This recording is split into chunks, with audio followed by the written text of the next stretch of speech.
It's been a crazy year. 2025, get fucked. Back on what's gone on in my fucking don't like that at all. So strap in, let's have a look at what's gonna fucking don't like that, Eve. I don't like this. While I'm filming today, and my God, how fucking is my breath coming out on that video? I have literally just spent the past 10 minutes trying to shoot a slightly scripted video to end 2025. Let me tell you, it's been the most fucking difficult thing I've tried to do this year for the channel. I don't do scripting, it doesn't work. What I want to do over the duration of this is look back at some of the highlights from this year, some of the things that's gone to shit, some of the things I'm not happy with. I've also asked the community some questions they like to throw into the mix as well. So, God knows how it's going to go. I'm just going to make it up on the fly now because literally I'm done with trying to do it that way. So sit back, enjoy, let's see what we've got for the next 10 or 15 minutes.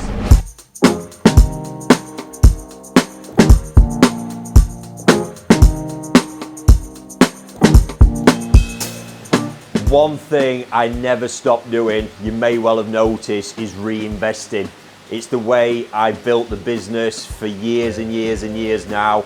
Adds a lot of pressure along the way, but I believe it's crucial to keep putting back in order to keep taking those next steps and bettering everything. I stand today in this fish house, which was a major investment this year.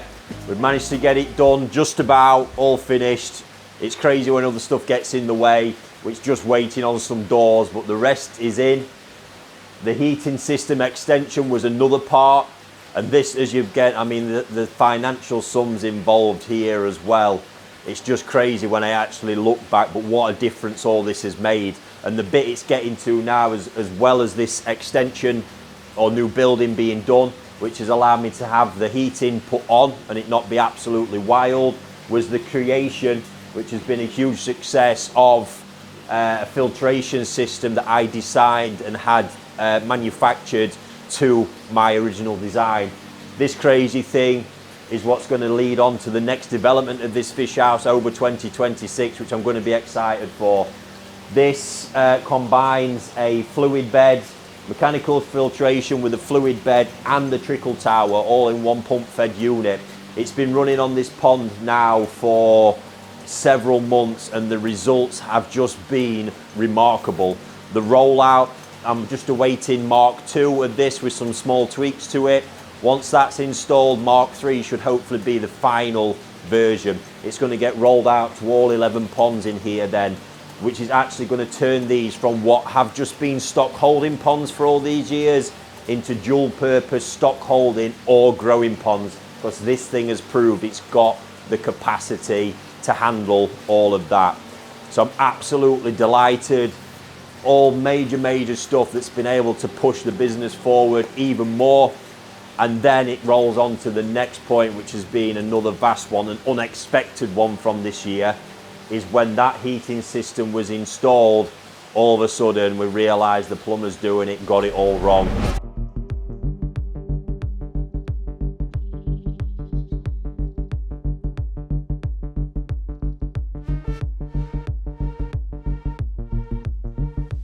So here we are there. This is the boiler system Mark II. This whole system across the farm, and the whole farm is now heated from this one boiler room, has been the single biggest investment for me over the past, I say 4 or 5 years. It's been a continuous one as we've extended it and added other areas.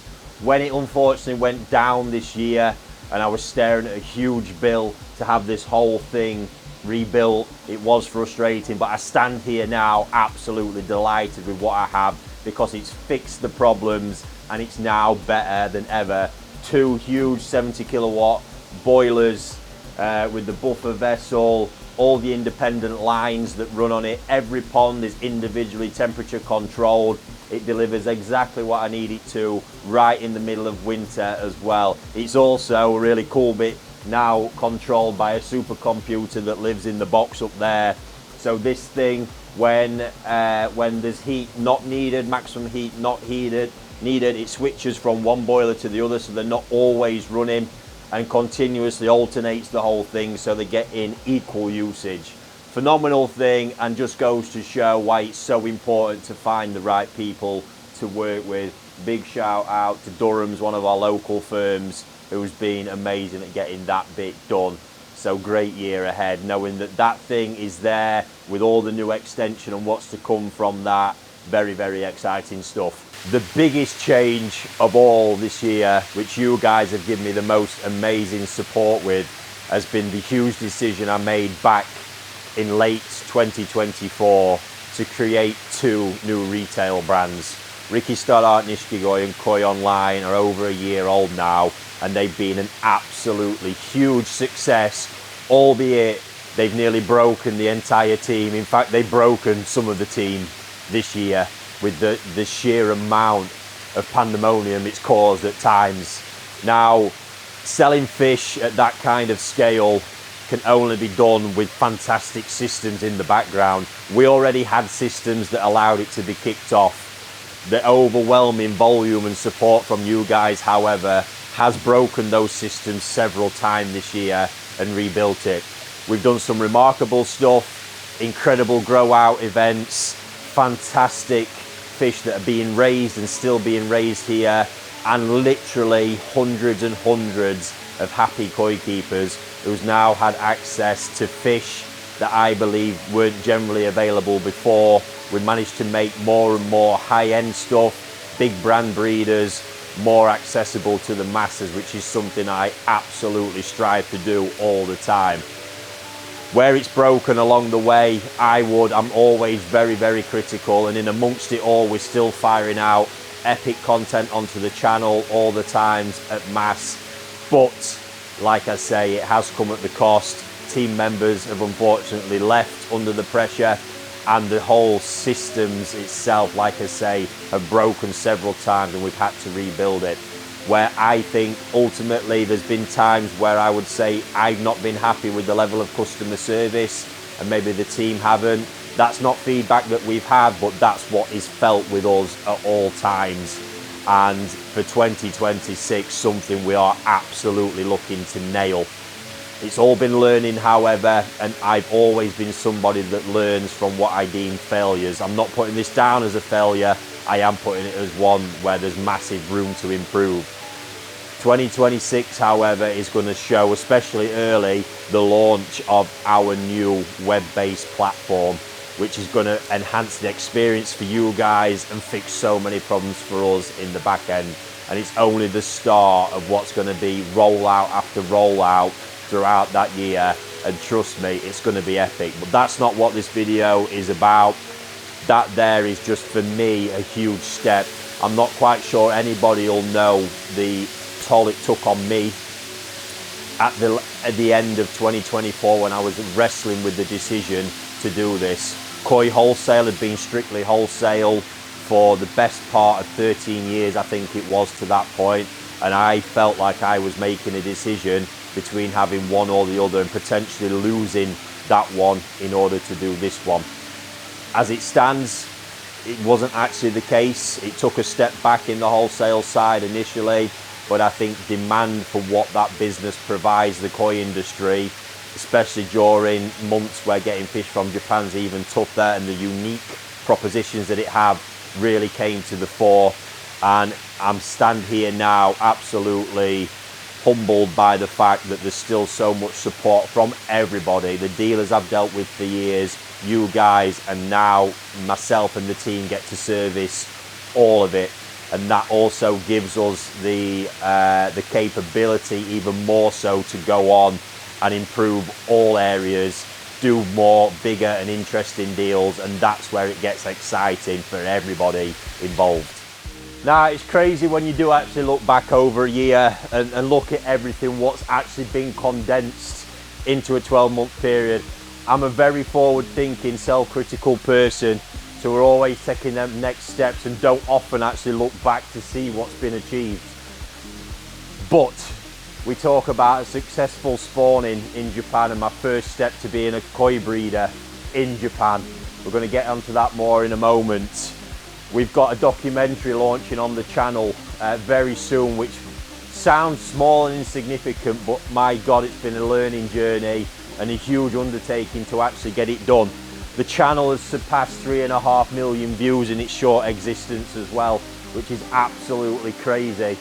Plus, my own personal raising goals here in my UK facilities, where I've actually actively been pushing to try and raise a sansai, a 3-year-old fish, to 75 centimetres, having raised it from a small tosai.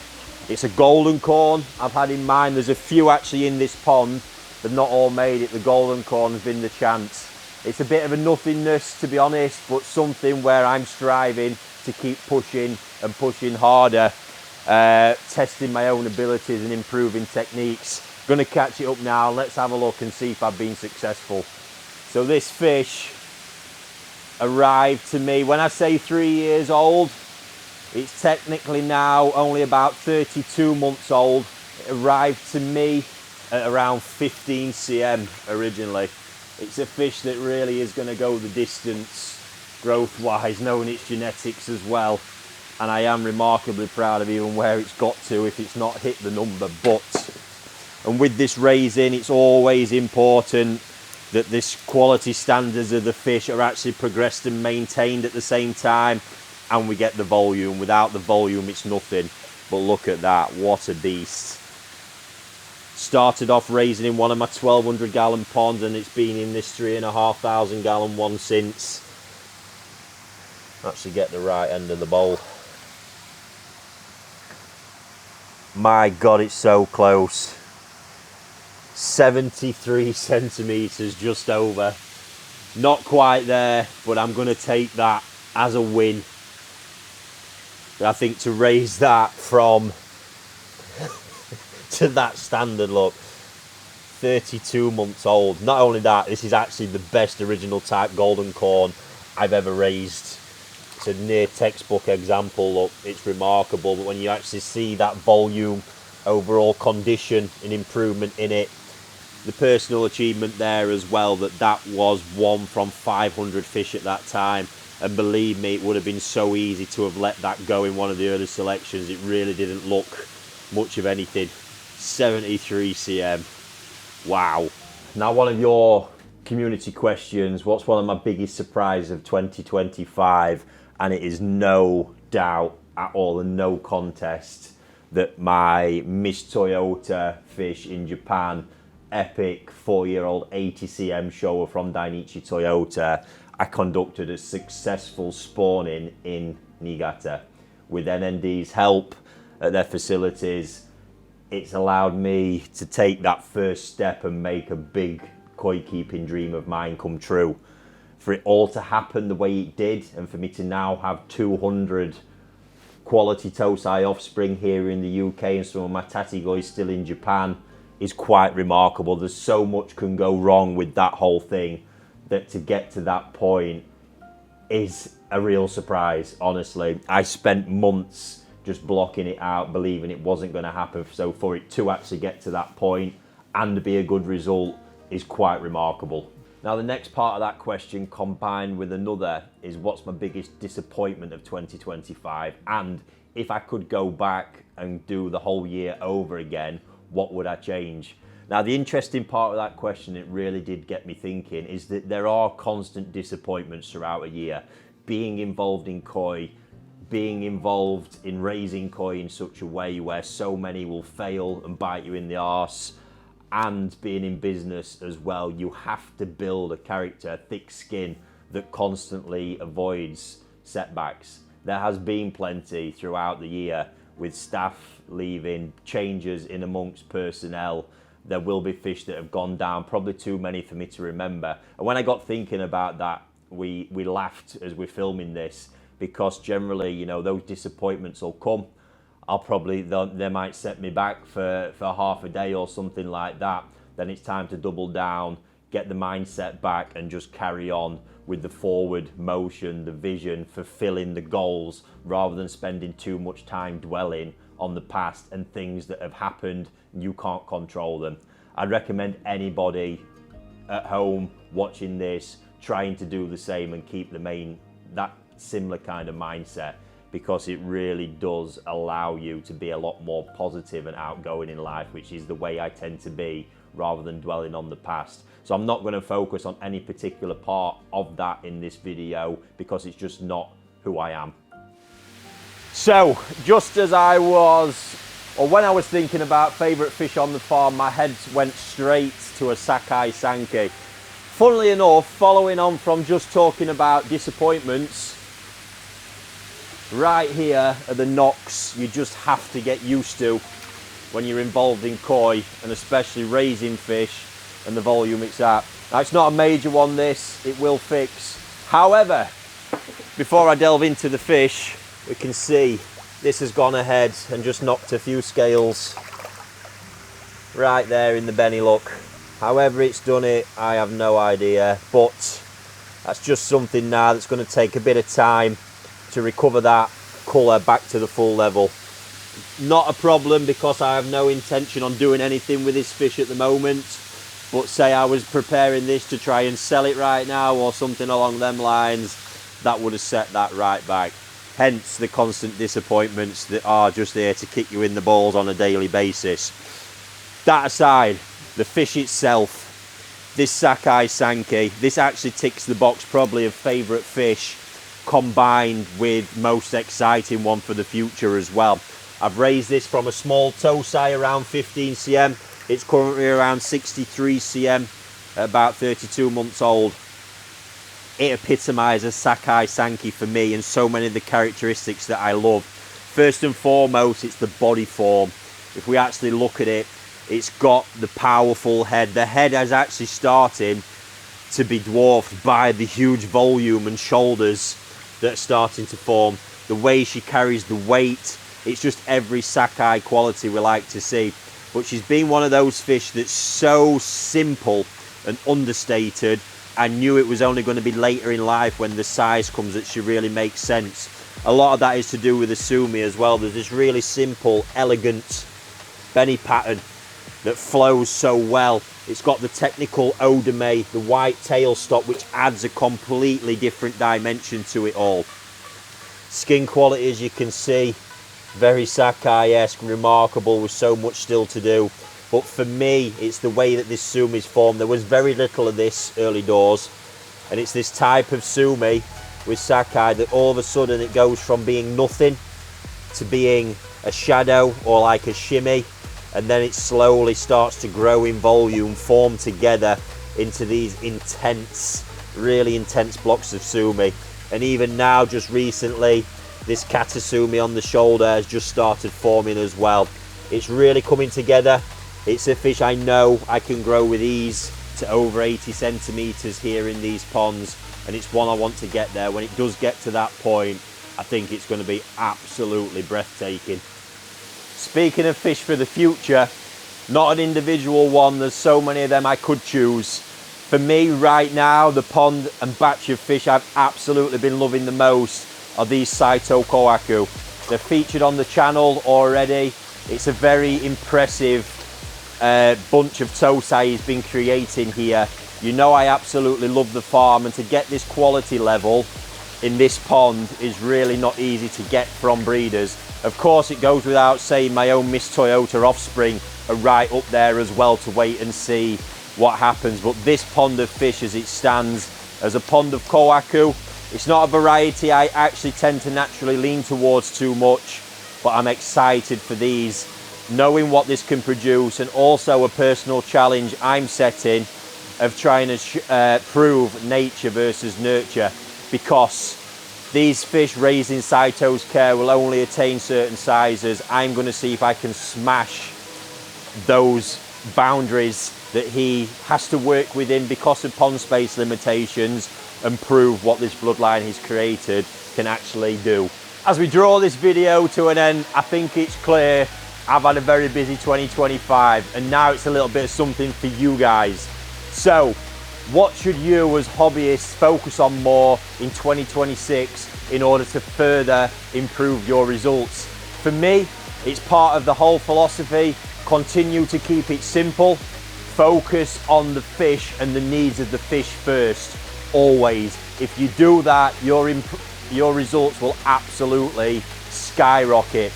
In this, what I would encourage you to focus on is how you utilize your pond budget to its absolute best. And think about the mindset that if you are in doing things like adding heating, it's become clear now that heat pumps are currently even more accessible than ever, and the benefits and running costs are lower than ever, especially if you're using them at the right time of year, like in summer when they're the most efficient. In doing that, what you will likely do is decrease stress in your hobby, decrease stress for the fish, save money on having to excessively medicate all the time. That can go towards those running costs. And then think about that pond budget in regards to food. You will hear me shout about it time and time again, but feeding the highest quality of food you can push yourself to, Sakiyakari if you can do it, is going to lead to even better results, even further improved health, and trust me, just all-round general happiness in your hobby. Nothing beats seeing those fish you're spending your hard-earned money on improve, grow, and come to fruition year in, year out, trust me. So keep it fish first, keep it simple, and I absolutely promise you, you will enjoy koi keeping more than you ever have before.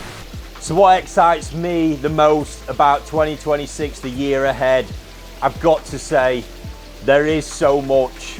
The launch of the web platform, this has been a space I've wanted to do something in for so long and tried several times. That's going to take a back seat though in comparison to fulfilling more of the dream to become a koi breeder in Japan. The challenge this represents is quite phenomenal in not only establishing infrastructure, the challenge of actually becoming a koi breeder, the battles of koi spawning, trying to fulfill and create the visions that I have in my head for certain varieties and reverse engineering it. And not only that, the biggest part of that is becoming the student once again. It's the one area of fish of koi, I've not done really that independently in all the years I've done this. I've touched just about every other apart from that. And I love nothing more than learning. So becoming the student again, tying that in with what we're doing in the web platform, developing the facilities even more. These are the things that honestly it just drives me. Getting new interesting batches of fish, the whole new year of grow-ons, it never gets tiring. That side of it is truly phenomenal. So I can't wait to get stuck into it. It's already in motion, so much of it is already happening. But now I want to take a moment to thank you guys, because honestly, what you guys have done in supporting me in the past year has been quite remarkable and truly inspiring. I do feed off of others' energies, you know, to see the enjoyment of you guys get from either the content, the fish that I produce, the fish that I raise for you, you name it, really inspires me to keep going every day, and especially in those difficult days. So thank you very much. The channel's gone from strength to strength, and despite whatever battles or is we may face, trust me, I'll continue to keep going and try and make this koi keeping hobby as enjoyable as possible for all you guys, because it really does mean a lot to me. So with that, I want to thank you once again. Hope you've enjoyed this video looking back at a crazy year gone by, and sit tight for what's to come in 2026. Bosh.